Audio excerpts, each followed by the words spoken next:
Hello, everyone. Anything to anybody? Hello. So, ladies and gentlemen, welcome. Merry Christmas, Happy Holidays. Friday, the December 22nd, and I am very happy to have Darryl Robert Schoon with me tonight. Darryl, welcome. How you doing, David? Good to be here. Good. That's my background. That's stuff that has happened to me. Yeah, That's you never why know. I lead. Yeah. Never. No, you never know Never know. when the turn, like you said about the future, you No. never know when that day is coming. That's the turn. Never. Or the change. You think You you're think that you close and it do. may never happen. And Yeah. you think you're so far away and you're an adult head and you've never gotten anything in your life, and then boom! The floodgates. The floodgates. Yeah. Yep. That's why it's very important. I mean, listen, I know it's getting on, so I'll just want to wrap up with, so in your mind, like for people, like we've got a guy in the chat here, big fella, and I've I've had conversations with this guy in the chats for probably 6 years, and he's always like a fatalist where he's convinced the worst of humanity. Not that he's wrong, but he's like Hey, just big kill. guy. That was me. Big guy. That was me 50 years ago. Not only did I know we were fucked, I had the reasons. When I had my restaurant in Berkeley and I lost all my money, I was at such a low ebb. This is 71. I thought the only thing I was good at was seeing disaster before it happened, because it always happened. I didn't know then that the disaster happened because I fixated on it. The miracle of my life is I can now see disaster and I'm not fixated. I can see it. I don't have to deny it. I don't have to say it's not there. It's not going to happen. Most people I know who are in the positive thinking can't look at the shit that I see. They don't want to hear it, and I understand it. It's dark shit. It doesn't look good. You know that we're going down the toilet.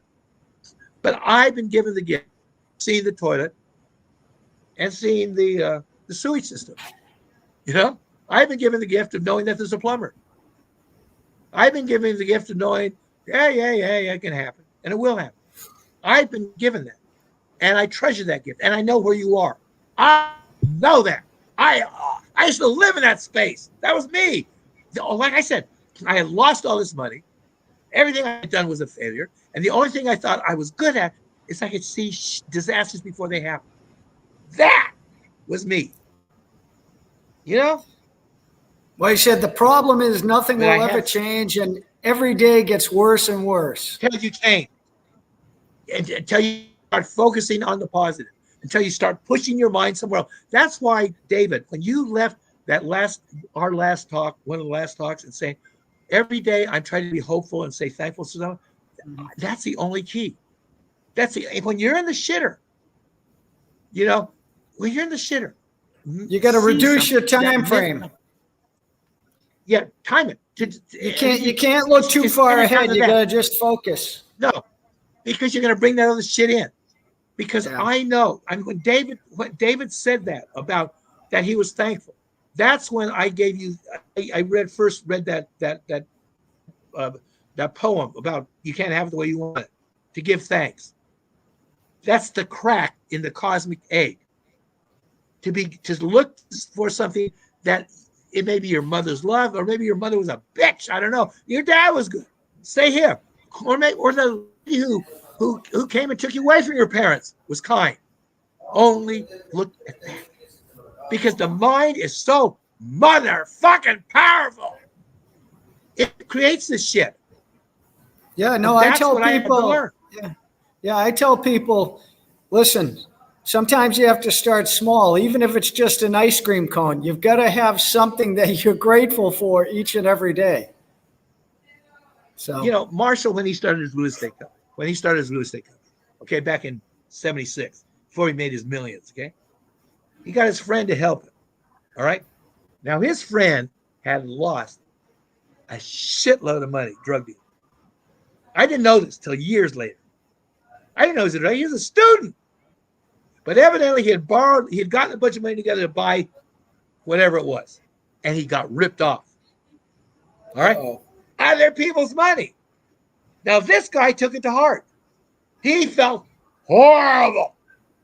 He had burned all his friends. Everything went to hell. So Marshall's trying to put his goddamn real estate company away. They were going to make hundreds of millions of dollars. This guy died with hundreds of millions of dollars, hundreds. I'm saying hundreds of millions of dollars, north of half a billion. Okay? But at that time, he was so bummed out. Marshall went to him and wanted him because he knew how good he was. And Bill didn't want to do it. He didn't want to do it. He felt so horrible. Somehow Marshall persuaded him. Bill joined his real estate company and became the key guy. The key guy. Now, they used to have these Monday mornings. That's where I ran into the Course of Miracles. Okay? Because I had time to kill. I was retired drunk. I had money and nothing to do. So I go to these meetings and just listen to them shoot the shit because I had nothing to do. And I remember Bill talking to the salespeople. This company was so successful in real estate. I saw lawyers quitting the profession to become real estate at work with Marshall. And some people there made so much money, they haven't worked since. In the early 70s. That was Marshall's company churned up the Bay Area. Turned it up. All right. And so there was this friend who Marshall convinced to join him in his real estate. Now, this is before they made their huge amounts of money. But I remember him talking to the salespeople. And he said, you got it positive. So that's the key. He says, you got to look back at what's done well or what you do well. He says, I don't even care if the only thing you can do that is just go to sleep. There are some people who can't sleep. They're insomniacs. And the only thing you can do, you may be a failure at everything else in your life that you think you've done. But if you can say to yourself, you know what? I can go to sleep when I want to. He said, only think about that. That's what I want you to do. Only think about that. Focus on that. And then something's going to come together. I met one of the only people that is believed to have ever beaten MS. I mean, ALS. Lou Gehrig's disease. The only person. Bad stuff. I met her. And she was a friend of a friend. And she said she'd been a nurse, very high powered. And she said she hated her body. She had gotten polio as a little kid. And her body was, always deformed. In fact, she told a story. She said she was in third grade and she was really sort of shriveled. She was on an iron lung for months. She was in the iron lung longer than any other human being. Okay. So she was, oxygen deprived and everything. So she comes out and she said her second grade teacher said, I don't know what you're in school for anyway. You're just going to be a cripple the rest of your life. Wow. That might have destroyed people. You know what it did to her? She hated that teacher. She turned into rage. She turned to rage. Okay. And she became a nurse. All right. She became head of the department and she's in Tucson and charging along. And all of a sudden, shit started happening. They diagnosed her ALS. ALS. And she went down to Houston, the center. That's it. You got it.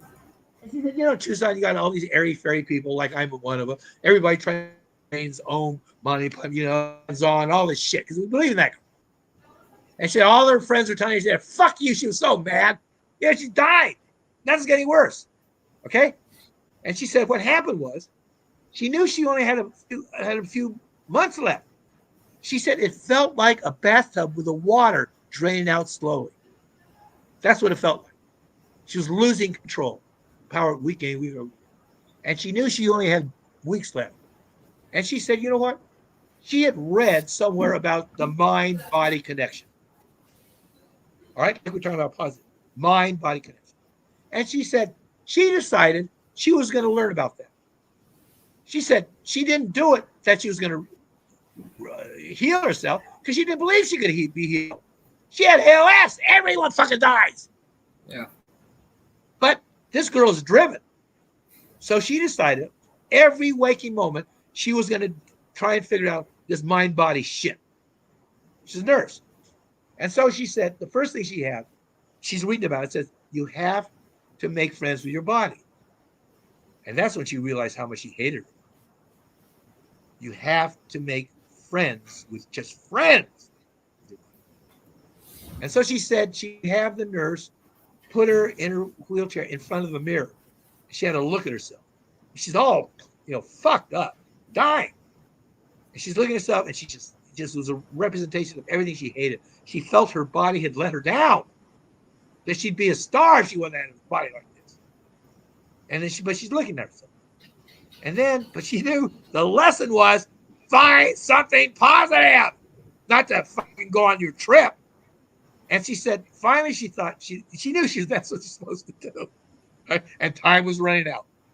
So she sat there, she looked at her hands. She says, you know what? Those hands, I've helped a lot of people. I have healed a lot of people. And so she looked at her hands.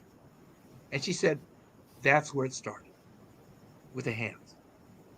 And she moved from limb to finally her eyes, her heart, and stuff along the way. And she said, it was like the bathtub stopped leaking and the water started filling up.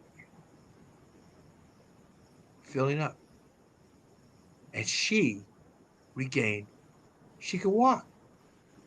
The only one of the few, in fact, you go up, I forget what her name is, but I know her. We met her. Martha and I met her. She lived in Tucson. ALS healing nurse, you'll find her. And she said she decided to go see the doctor in Houston that diagnosed her. Yeah, they all die. So she drives down to Houston, knocks on the door. He looks up. She's leaning against the doorway, and his mouth drops. His mouth drops. Sure. It's a miracle. Well, it's a miracle. It's a miracle. It is a miracle. And she's sitting there. And he said, I never thought, he said, not only did I think you feel, diagnosis that you had ALS, he said, I got to admit, I didn't like you. All right. She was so intense, so bitter, and so angry. The doctor knew it. But she had changed. She had began focusing on the positive. Now, for a big guy out there, who I know, that's how it is. Let me tell you another story. In the year 2000, when Martha and I moved to Tucson, Martha suffered liver and kidney failure. Boom. Yeah. Wow. That's intense. That's pretty serious stuff. Because the guy we were working for had stopped paying our medical insurance. So Martha went to the hospital for something in the interim, and he told her not. No, let me save you the money. What? You're paying our insurance. Blue Cross. She always made sure she was going. I didn't. I was a hippie. I didn't have any insurance. She always had insurance. And then she goes there, no insurance. Oh yeah, the motherfucker stopped paying her insurance after he finally got her to come work for us, because she's a high-paying job. She was a tech, and so she was going through all this pain, and she thought, I can't see a doctor until I get insurance. And if I go get a diagnosis now, that's it. You got a pre-existing condition. You're off the board. That's the way we play it here in our free medical system. Fuck you. Right. So she wouldn't go see a doctor, and it was getting worse. And finally, it got so bad, her eyes rolled back. She was dying. We didn't know this. They sent her by ambulance to Phoenix because the doctors they put her in the hospital and sent her the next day. And Martha's going there, and she heard these words: "If you worry, you're gonna die." Now Martha will tell you, she learned to worry at the feet of the master. Her mother was an inveterate worrier. I mean, worried about everything. Martha ran this creative group at an agency, and one of the guys had AIDS, and Martha told her mother about him. He was working with Martha. This is early on. And she said, how is he? She said, well, he's worried. His mother said, Tell him not to worry. Tell him I'll do all the worrying for him. I've got enough free time on my hands. And Martha just worried. And Martha heard these words. If you worry, you're going to die. So here was Martha, truly at death's door. She found out later she was having kidney and liver failure. She was in a liver hospital in Phoenix because they could deal with it there. She was the only person on the intensive ward that was conscious. Everybody else was on a ventilator. All right? That's how close she was. And then her renals, they pulled them off the shut. They thought she was going to die. But Martha knew that her kidneys were where she could feel it. And it came back. In fact, everything came back. So Martha did get that healing. And she learned to stop worrying. She said if she had not heard those words, she would have died. That's what worrying does. So seeing things, all the bad shit can go wrong is a lesson in the negative. Because that's how I learned about positive things. I learned that to have the positive things happen, I had to stop worrying about the shit. I mean, that's where the book, The Way Out, came.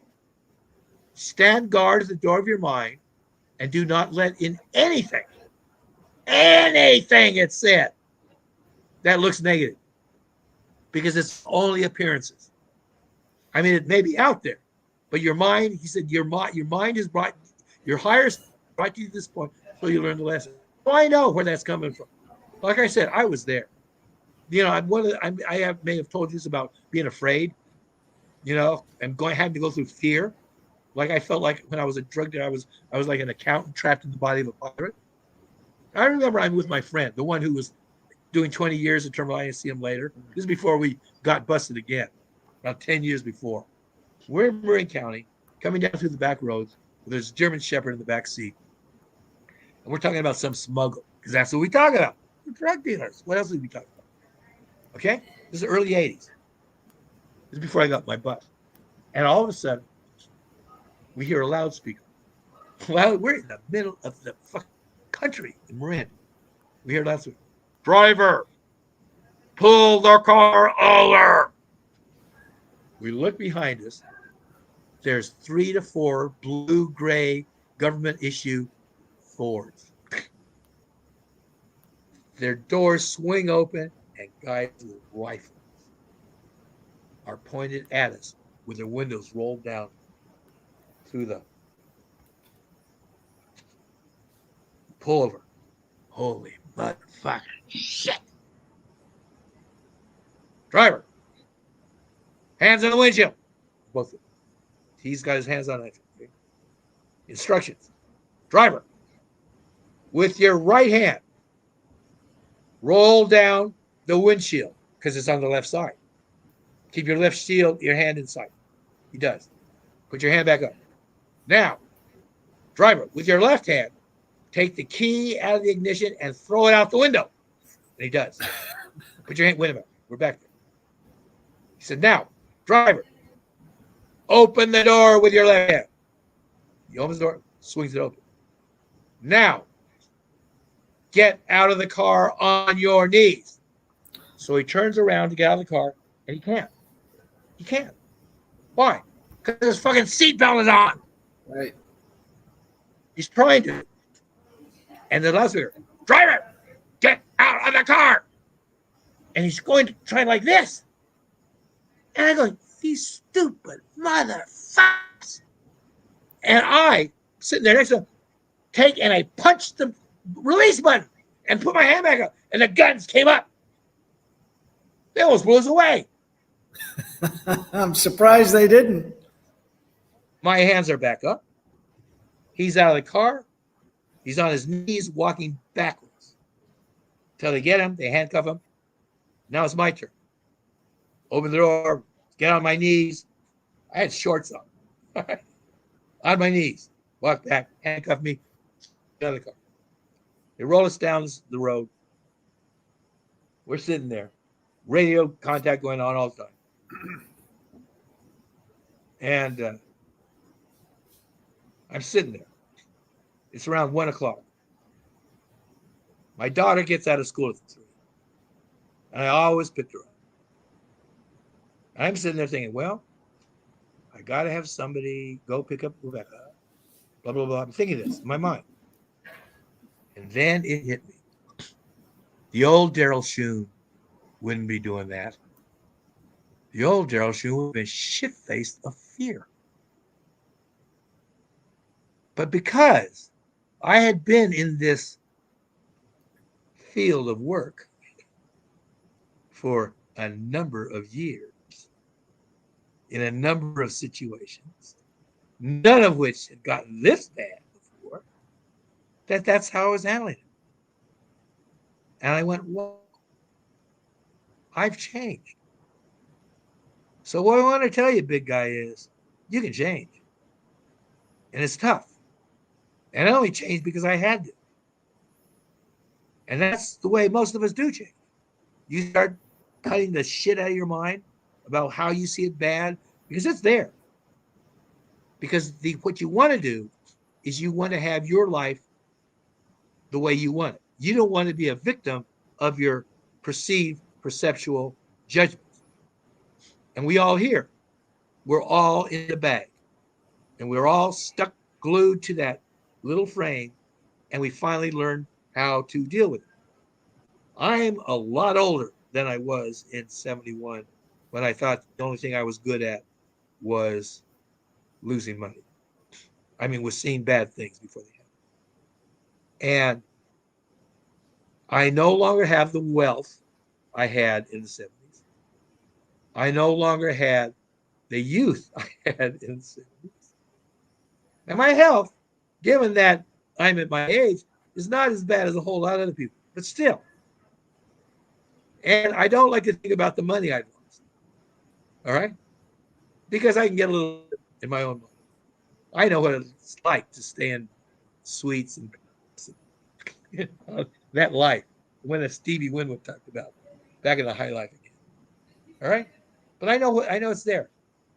And I know things that make my heart be at peace with what's going on. I still know their matrix. I still know who's running that matrix.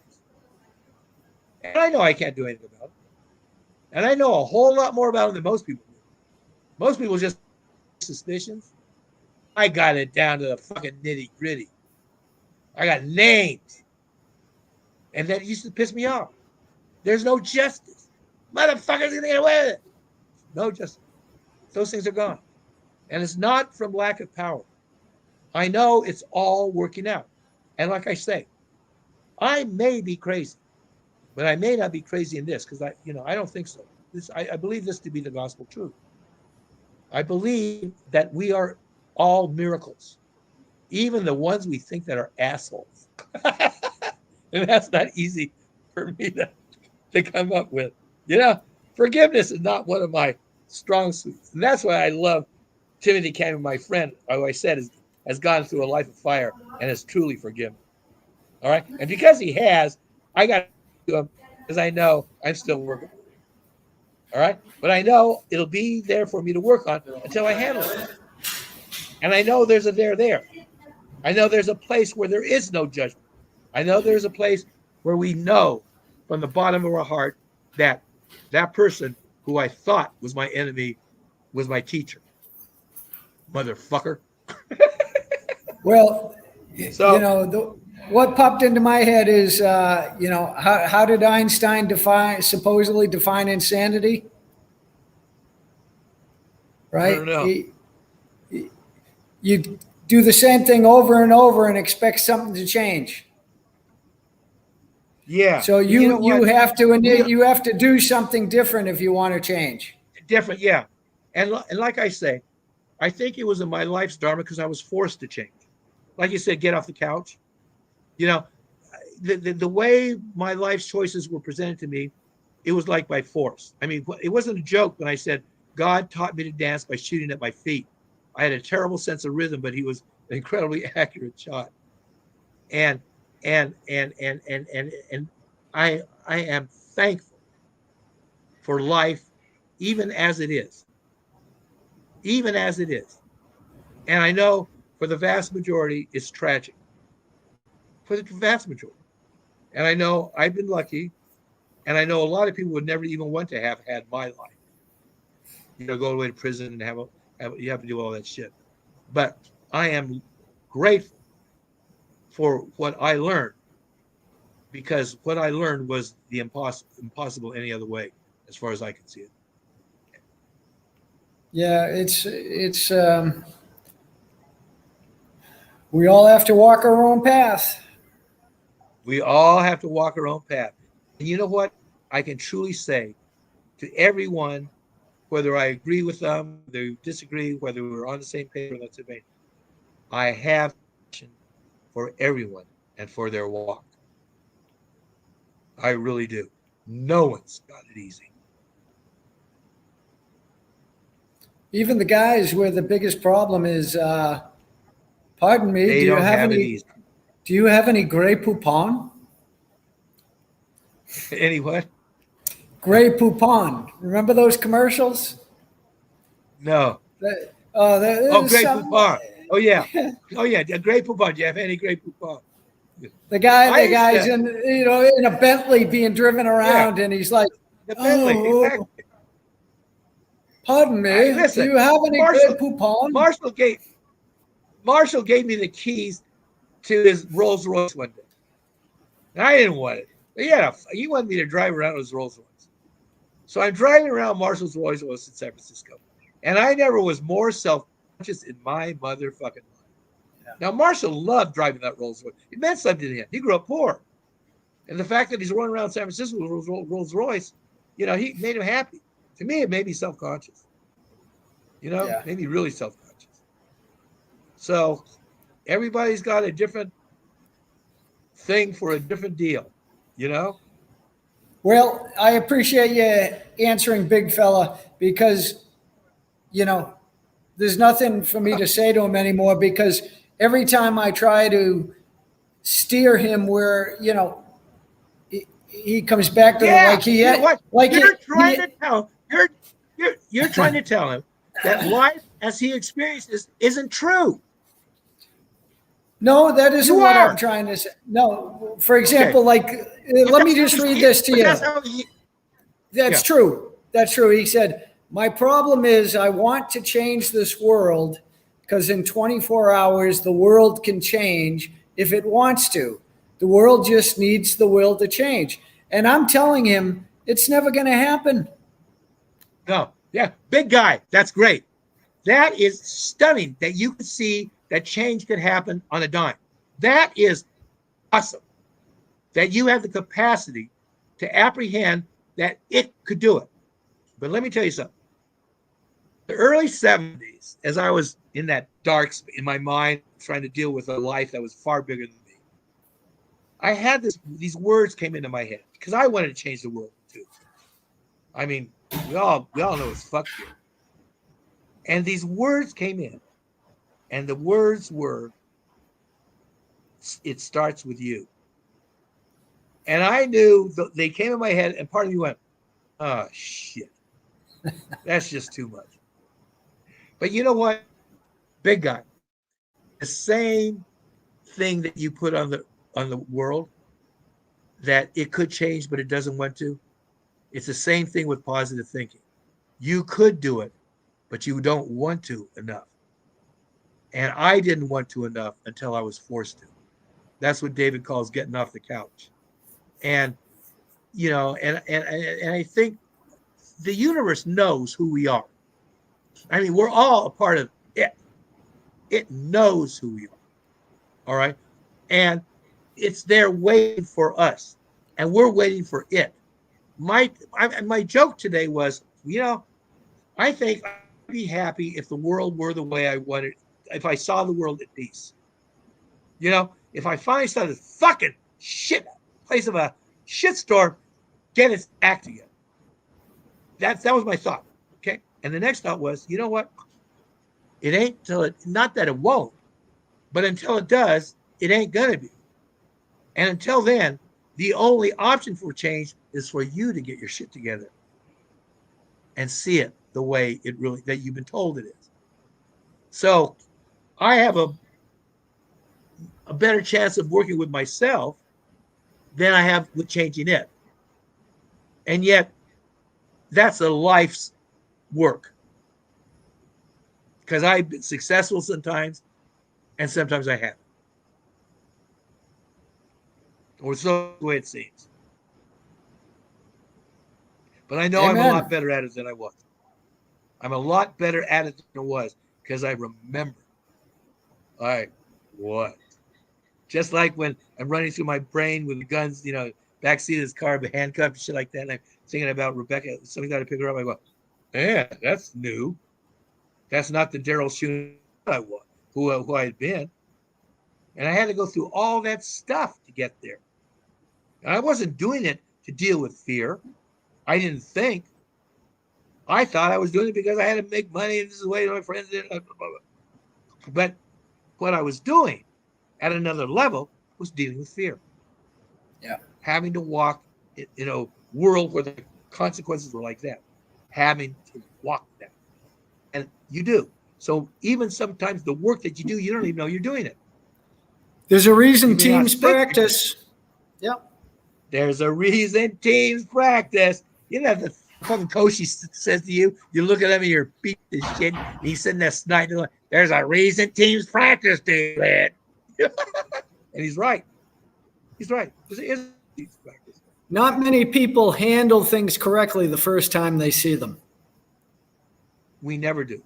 Bucky Fuller said, the universe learns through mistakes. Holding yourself to a standard of perfection or anyone else is a game that doesn't play. And especially with yourself. He said, in a universe that is designed to learn by mistakes, Bucky called it the mistake mystique.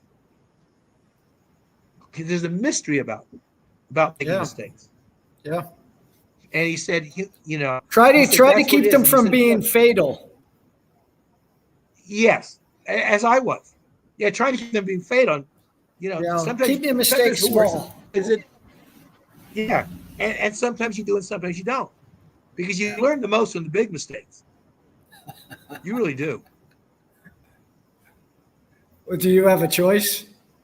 I mean, no. I mean, you know what? We do have free will, but it's not where we think it is. That's my opinion. We do have free will, but it's not where we think it is. Well, I'll just end it on this, Darryl, because we've been going 4 hours, and I thank you very much. I could talk to you for 24 hours. But the reason I'm, and I don't want to say this because I don't want to jinx it, but I'm not so afraid of death per se, because when my mother was dying, she really taught me how to die. She wasn't bitching or complaining or crying about it. She showed strength and integrity. And while she was afraid, she didn't let it dictate her life. And she enjoyed every day that she had. The way your mother died is the way I want to live. Absolutely. Those words, the way you said it. Absolutely. The way you die is the formula for the way I want to live. Amen. Word for word, David. And that's her death and how she went out changed my life. And that's when I really stopped working as hard as I was working and started traveling and doing other things with my life. And so I'm not going to say my life is perfect, but it's very different than it would have been. You know what? My mother gave me my mother's a school teacher. All right. And here I'm a kid, I'm going to law school. All I can say is this: my parents had a lot of hopes for me that weren't realized. To put it mildly. Well, they were Chinese. Okay? Yeah, exactly. Right. I mean, driven. Like I say, they had a lot of hopes for me that weren't to be realized. And in the middle of my prison sentence, my mother's she's a junior high school teacher by this time. She writes me a letter in the middle of this stuff to my dear, talented, rebellious son. We will always be together. Wow. That's a gift. That's a gift. When you know what it looks like. Nothing like a mother's That's a gift. love. Yeah. Nothing like a mother's love.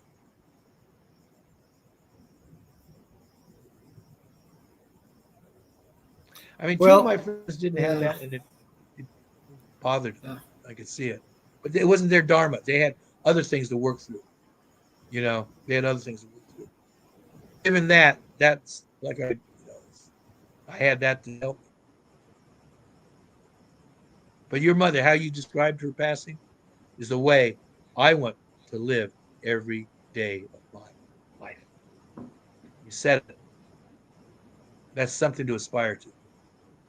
And that you were given that, that's a gift from the universe. That's a gift from the universe. You know, I think I know it was. In 1983, I'm talking to a guy, I'm in Italy. And this is before I went to prison. He didn't know about it. We just met on the plane. He's very wealthy. And he said, you know, Darryl, I said, Andre, I said, the luckiest person I know. But my life hasn't been easy. And he said, well, what is luck? And these words came out of my mouth. Luck is love's reflection shining in your path. Yeah, those are good words. And that's what it was. Your mother's passing. You were lucky for that experience. And not all of life can be seen in that vein, but some of it can be. And that's what we have to keep focusing on, because the truth is, it's hit and miss until we do that, until we start controlling the controller. Our minds are so powerful.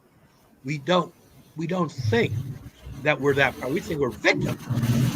No, and if you don't like the path you're on, change it. Change it to the degree that you can. And even if you can't see a way, if you want there to be a way, you will be given a way. I believe that from the bottom of my heart. Yeah.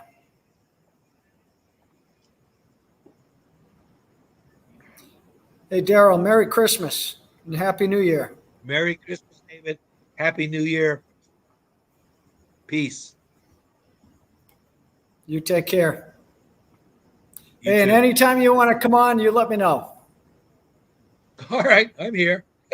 Okay. Bye See now. ya. Bye. And thank you.